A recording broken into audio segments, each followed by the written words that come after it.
Guys, welcome back to Before the First Cast. Tonight, I do have a guest. We have Mr. Zach Wright with us this evening. We're going to talk a little bit about summertime fishing, so I thought it'd be perfect to bring him on. So we will be back with Mr. Zach Wright in just a moment. Guys, we're back. We have Mr. Zach Wright with us. Zach, how are you doing tonight? Pretty good, man. What about you? Can't complain. Can't complain. It's the weekend. So this is not your first time on the show, so we're not going to go through the whole who you are because people that listen to the show know who you are. Um, so I really wanted to jump into kind of summertime fishing. Kind of what's your take on summertime fishing? Well, if I had to sum it up in a nutshell, I don't like summertime fishing, and I think a lot of anglers would probably mirror that. Like, the fishing's tough if you don't like going out deep, or you're not willing to sit out in the 80 to 90-degree heat, dragging football jigs and moving baits. But there are times when summer fishing can be super fun, and I enjoy it. Like the early morning hours or the later evening hours. That's when fish kind of move shallow, which is kind of what I like to do. So I can take advantage of that and fish how I want to fish and not have to sit out in the middle of the wake boat and the pleasure boat or wake all day. So would you say you're more of a nighttime fisherman in the summertime or a daytime fisherman? I wouldn't say nighttime. Sometimes I struggle with the nighttime fishing. It kind of gets frustrating when you are constantly worrying about hitting, certain things, or you don't have a light and you break off. You have to tie something with, I don't always have my headlamp handy. So I would say I'm more of a daytime guy. Early morning, later evening before the sun goes down, probably my favorite times during the summer. So take me through a summertime day with Zach Wright on his boat. Well, What do you? if I had it my way, if it was my perfect day, I'd probably start shallow. I would fish shallow in the middle, and I would end fishing shallow.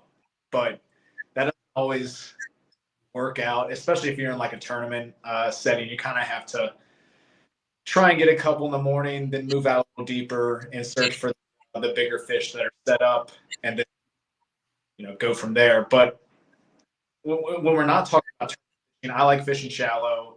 That's where I feel comfortable. That's where I feel like I can utilize most of my time. And yeah, that's my perfect day. Yeah, we had a lot of perfect days in our time together. We've had- It's always worked out mostly. yeah, Hmm. well, when things go wrong during the summertime, it's a lot more frustrating because you're cooking and you're covered in sweat. So it's not as fun as, let's say, going wrong in the fall. I would agree. We've had a few things in the summer that's set us back a few times, but we I can think of when we got stuck on the ramp with my brother because the motor wouldn't go up. That was a fun day. That was crazy. That was not fun. So what are you throwing like in that morning time to that like early afternoon and even at dusk? What are you Yeah. throwing? So in the morning time, I'm really taking advantage of it being cooler temperatures, the water being a little bit cooler, and most of the time, fish being up a little bit shallower, ready to feed. So a lot of the times, I like moving baits, shallow running crankbaits. If I have my choice, I'm going to throw a weightless fluke and shoot it pretty erratically around. It's not top water; it's just subsurface level, and I think that's like key on Smith is doing something a little bit different. I see a lot of throwing the poppers, the buzz baits, the walking baits. I like that subsurface fluke a little bit. Yeah, I think we have a very similar way of fishing. I kind of would do that as well, um, but some things I would change. I would probably be dragging a shaky head. You probably know that. Yeah, Um, Trying to think anything else I would be doing that you didn't mention. I'm all about the shower dive and crankbait. Um, I don't think so. I think that pretty much sums it up. I mean, I really like to take advantage of the moving stuff in the morning while it's cool or cooler, I should say, and while the sun hasn't kind of really made those shadowy pockets and shadowy overhangs. It's not as defined. right. So now I want to jump into fish care in the summertime. Hmm. Um, that's a really big deal, especially in the daytime tournaments. You see a lot of tournament trails getting canceled because the water's too hot. So they're going from 6 to 12, 6 a.m. to 12 p.m., fishing that 4 hours in the morning and doing a three fish limit. Why do you think that is? Well, I mean, anybody that's watched or been at a tournament deep in the summertime, walking to watch their favorite pro or whatever put the fish back in the water. I mean, what you see really, you just see, I mean, multiples of dead fish either hitting the bank or floating around the dock pilings, where they put the fish back in the water. It's, I mean, ultimately, I like the tournament fishing. I love tournaments. Uh, you know, Nothing gets my blood pumping like fishing. However, it, I don't want to see a bunch of good quality fish die just because there's a payout. Just because there's a tournament trail. So I would really like to see these tournaments cutting the hours or at least changing, like not getting rid of the tournaments, but just kind of tweaking it to where there's a less likely chance that peak hot days are going to kill the fish while they're sitting alive. So I guess my thought is, should they have those tournaments at all? If the water temperature is already 80 or above, or I think the worst temperature for a bass is around 86 degrees for water temperature. Mm-hmm. Now, do you think if that water has hit that and it's going to be another 90, 95-degree day and that temperature is just going to rise, should you have that tournament? I mean, in my opinion, I think they should be postponed. I don't like to see fish die. I think that the Fish and Wildlife Department, all the various states have very hard to build up their lake. I don't like to see them take a hit because of some tournaments, especially with there being what I feel like is more tournaments nowadays than there has been before. Uh, Ultimately, I think the fish should take priority. I don't think the money should take priority. I think as anglers and conservation, caring for the fish should be the ultimate goal. Yeah, I agree. I mean, I can't count how many times we've been to a tournament, whether it's in the summer or it's still hot in the fall, where you just see, oh, they're swimming away, but 10 feet away, they come surface back up and go belly up because of the shock that gets hit. I Yeah. mean, and that's why you see in the summertime, a lot of these clubs and everything else are going to night tournaments because your catch rate's going to be a lot higher than it is during the day. Two, you're going to keep your fish safe throughout the tournament or whatever. Um, so, what are some things that you would do if you were fishing a summertime day tournament? What would you do to help have the fish be successful in the live well? What are Well, some things you do? first off, just even before starting the before getting to the lake, pulling up and grabbing a few bags of ice and sticking them in the live well. You don't even have to open them. You can keep them in the bag and just close the live well off. Let the cold water sit so that hopefully you can keep whatever fish you catch earlier on in the day. Hopefully they'll have a chance to sit in that cooler water before you have to recircuit, with some of the hotter water. So that's first off what I'm going to be, as well as making sure to have a bottle of that fish treatment. Um, what's the name of that? I can't remember the name right now. Rejuvenate or Yeah, or whatever. Off I can't brand. remember what we used. We used something. Yeah, Oh yeah. man, So I want to make sure I have something like that so that the water's treated. Um, During the tournament, though, I want to make sure that as soon as I catch the fish, if it needs to be fizzed or whatever, that's taken care of. But then I'm not lollygagging around, holding it up for various pictures. I want to make sure it comes from the lake into the live well as quick as possible. Try and limit as much stress as possible.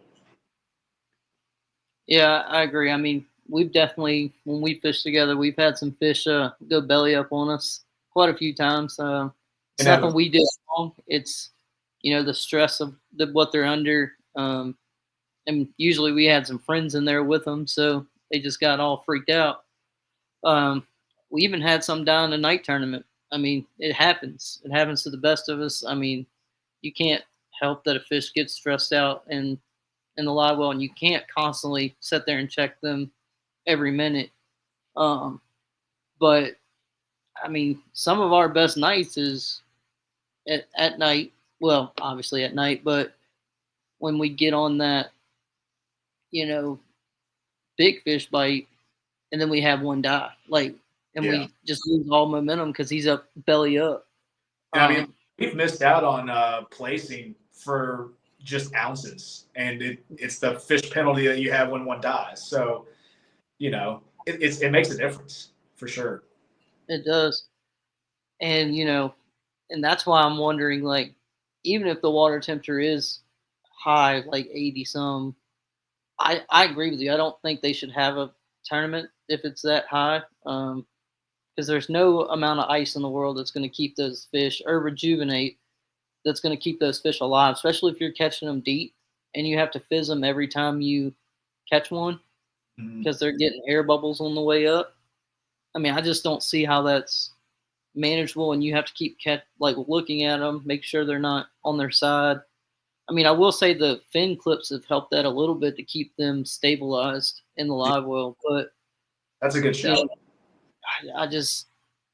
I don't know. I just can't see it being good for the fishery. It's Anyway, tough, especially when you get into the money of it all.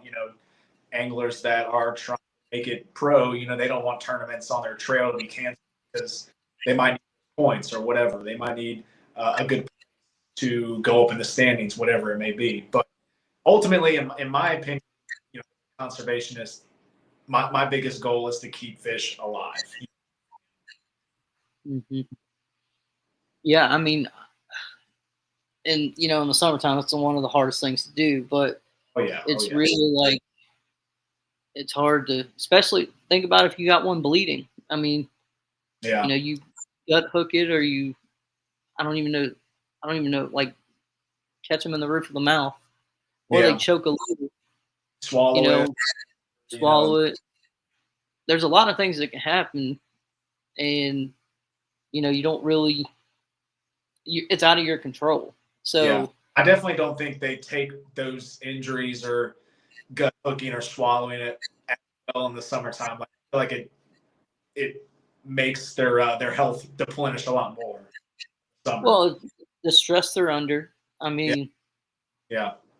they already are lacking oxygen. I mean, the saturation because of the turnover. You got the hot water on the top. You got colder water. That's why they go deep. I mean, they Mhm. want to find that colder water in the summer, and everybody gets frustrated because they're like, "Well, I can't catch them during the day because they're so deep." Well, I mean, if I was a fish, I'd want to go to cold water too in 90-degree day. I mean, it's Move a yeah, lot depending on the temperature for sure.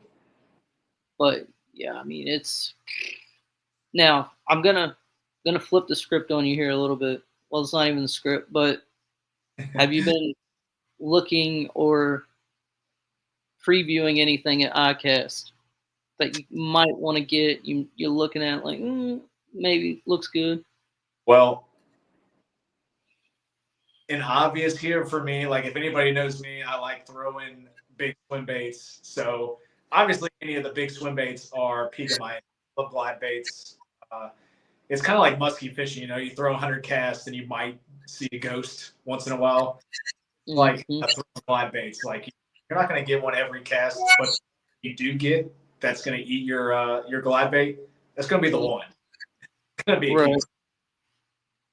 So Yeah, yeah, I mean, I've kind of looked at missile stuff a little bit. They had that new kind of hover rig bait come out, which yeah, yeah. it looks it looks really interesting. I'd be interested to see how it float or like how it swims and how much they're actually catching on them. But I've been Yeah. looking at that. Um, Looks like a I couple of different rig that yeah, too. Kind of interesting to think about. yeah, and Luz is coming out with a bunch of stuff here at ICAS, which you can't go wrong with a good Luz rod and reel. Yeah, for sure. Um, I didn't get to ask you this because we really haven't talked in a while. But what was your thoughts on the heavy hitters at Smith Mountain?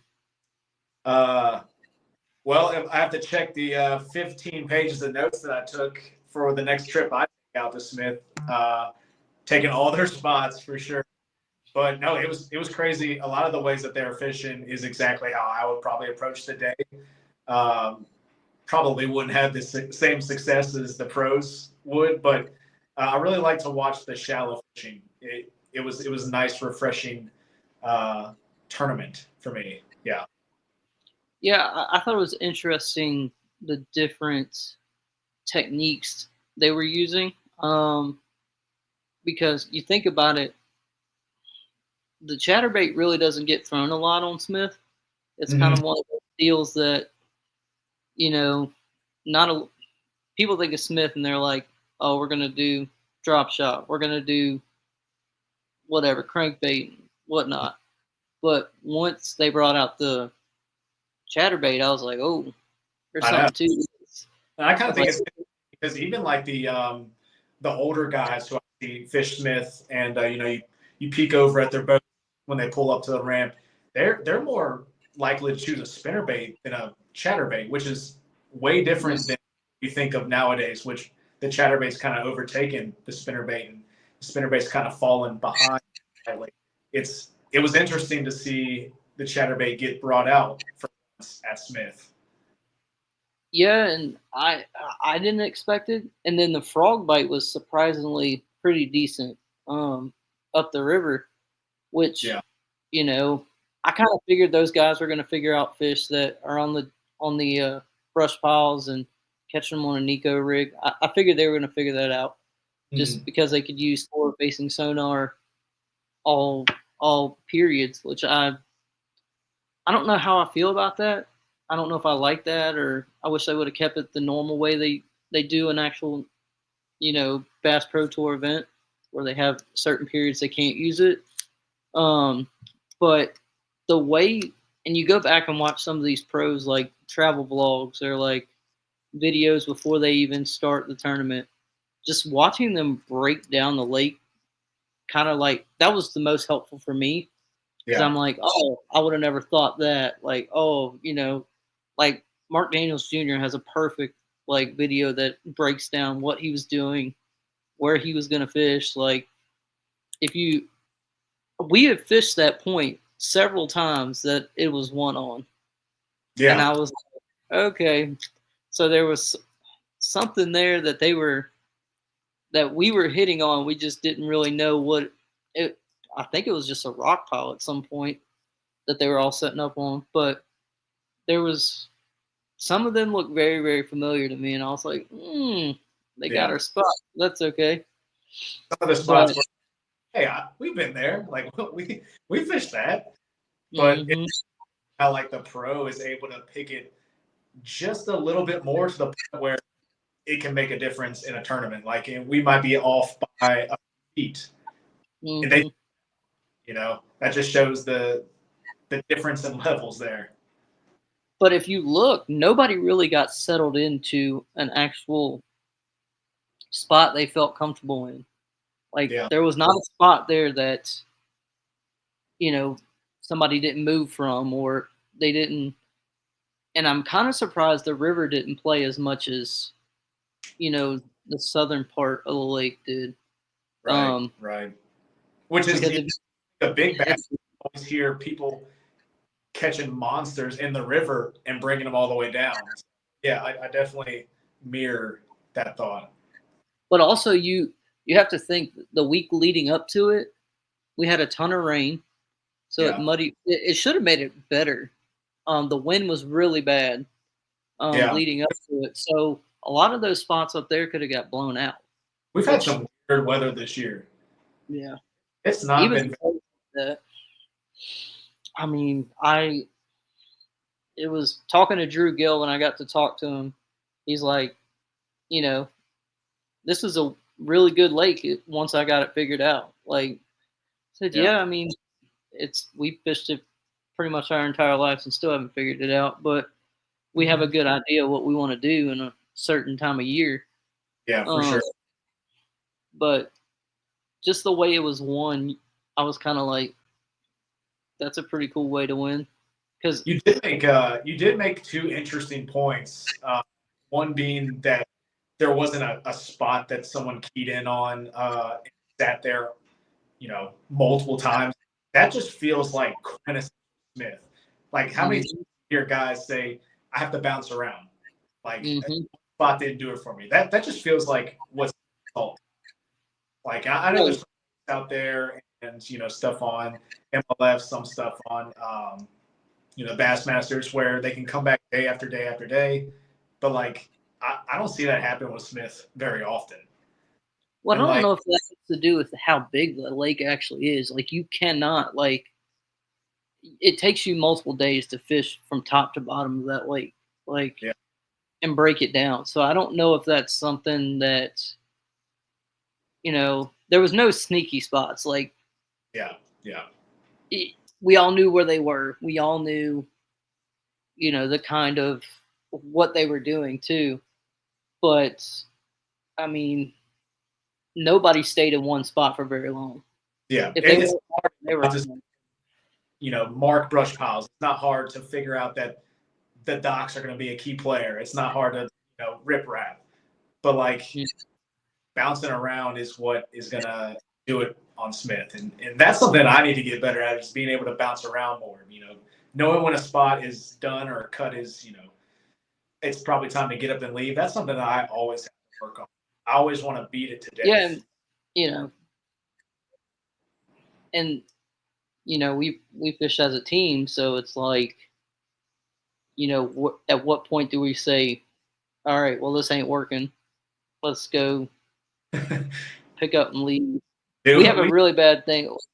We'll catch one, but like, oh, we got something here, and then you don't get another bite the rest of the time. So it's like, we struggle with that so bad. We got to get better. yeah. But hopefully, I mean, we can. I mean, it's not really that big of a. I mean, it's a mental thing. You just Yeah. have to know when to. It's like the song. I can't even think of the song. Know when to fold them. Know when to hold them. Yeah. I You mean, it comes with the experience. It just comes with the angling experience. You kind of get that feeling, and you're like, okay, I think it's time. But yeah. And another point though that you brought up was the frog fishing. Um, you know, that's something that I've seen multiple people bring out, and I think I've heard more about it the past 2 or 3 years than I have before.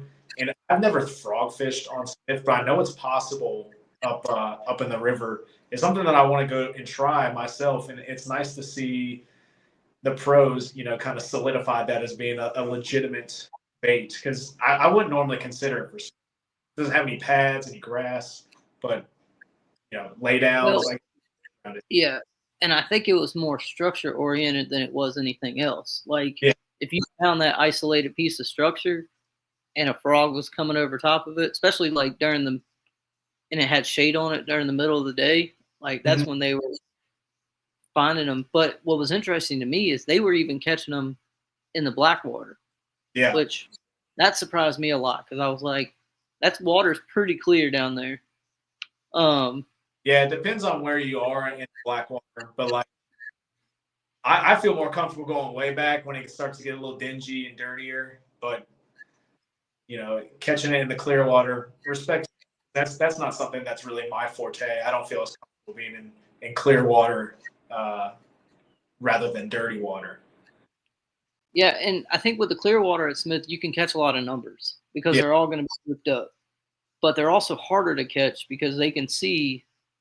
And let's be honest, they've seen so many minnows that they've come to adjust to it. Yeah. Um, but if you're in the river, it's hard for them to, use their senses to, find. attack things. So anything that comes over their head that they're not used to, they're gonna strike at it. Yeah. Um, It's just but interesting. Frog, I would think of like a fluke or some sort of popper or whatever. I wouldn't really be like, okay, frog, yeah, that's gonna be my first choice. But now unique, somebody did throw a right? popper in at success, so Yeah, somebody's yeah, right on that page. But no, like just watching them was everything I needed to like. I can do this. Like they can come up here and break it down in a couple days. Like I don't know why I couldn't, but again, it's time on the water. They have a lot of time to. If you're an average worker 9 to 5, you don't have that luxury of going out there every day and breaking down that water. yeah, That's their main job is they just break down water for several days and then they have a game plan going in. yeah. So 9 to 5 guy, breaks down and pre-fishes more at home than he does on the lake. mhm. Doing homework on what's worked in the past, doing homework on what's the water temperature, what's the level, what's that's the kind of stuff that the 95 guy excels with. Pro anglers, they get to be there, so it kind of them break it down quicker. But yeah, you're right. So we've come to the time in the show, your favorite time. What are your plans coming up fishing wise? Well, 9 to 5 guy. Obviously, it's not going to be fishing during the week, but the dog days are kind of here, and it's rough. I mean, it's rough to be in the water for that amount of time. And I've got to find some less busy weekends that I can get out myself. Maybe not until 1 to 3 o'clock in the afternoon. Maybe take advantage of the 6 to 12 window. Uh, Mhm. but yeah, hopefully I can get out here soon because while summertime isn't really my favorite time to fish, it's not when I really excel and can sack them. I like fishing in the morning times, and I've got some really big bites on summer mornings. So yeah, I can't really give a definite when I'm getting out, but I like to get out fairly soon.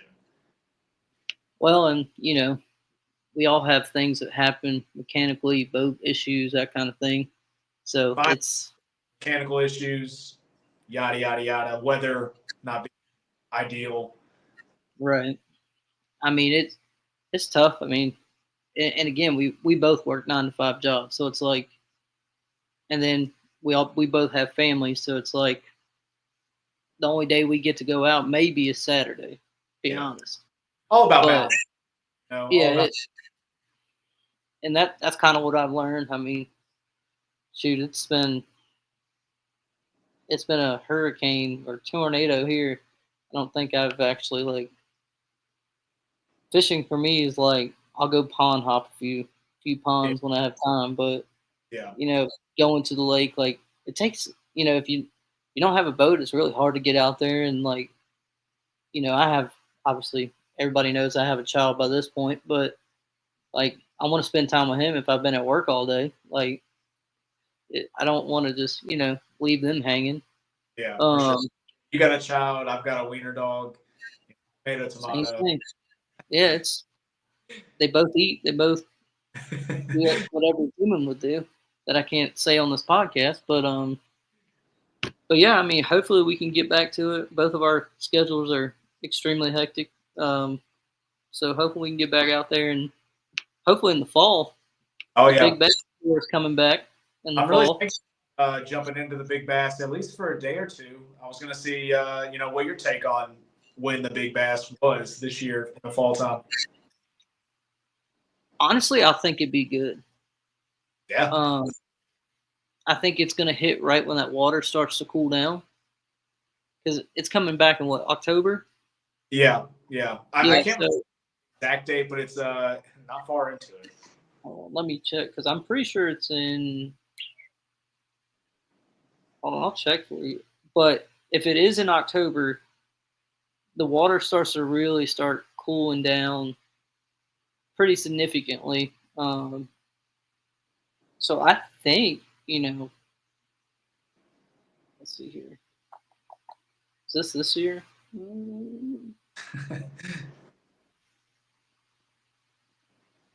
think it is this year. So they got the schedule out. Yeah, let's see this. Yeah, I've seen multiple times the date being announced. I just can't think of it off the top of my head. So they're coming back October 24th through 26th. So Okay, that is going to be so like prime time. It's like mid fall.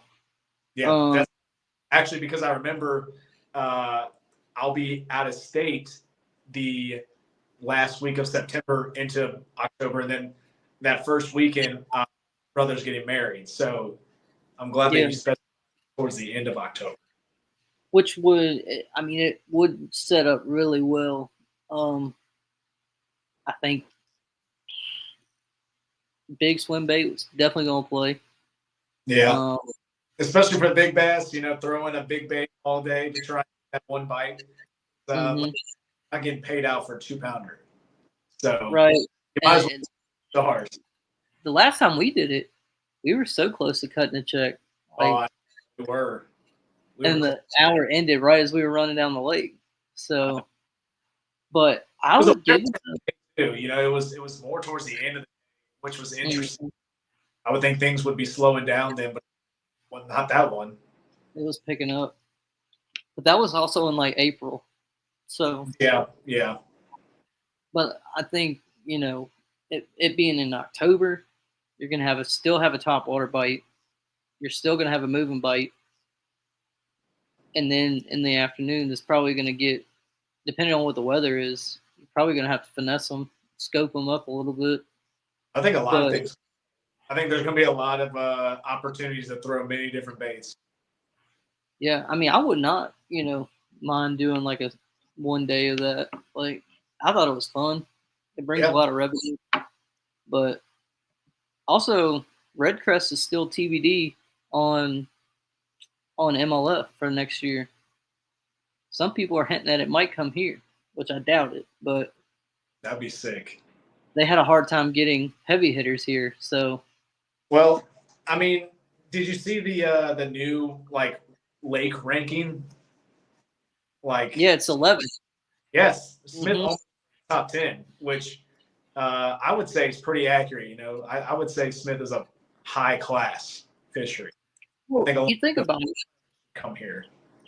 You think about it. I mean, you have smallmouth, largemouth you can catch here.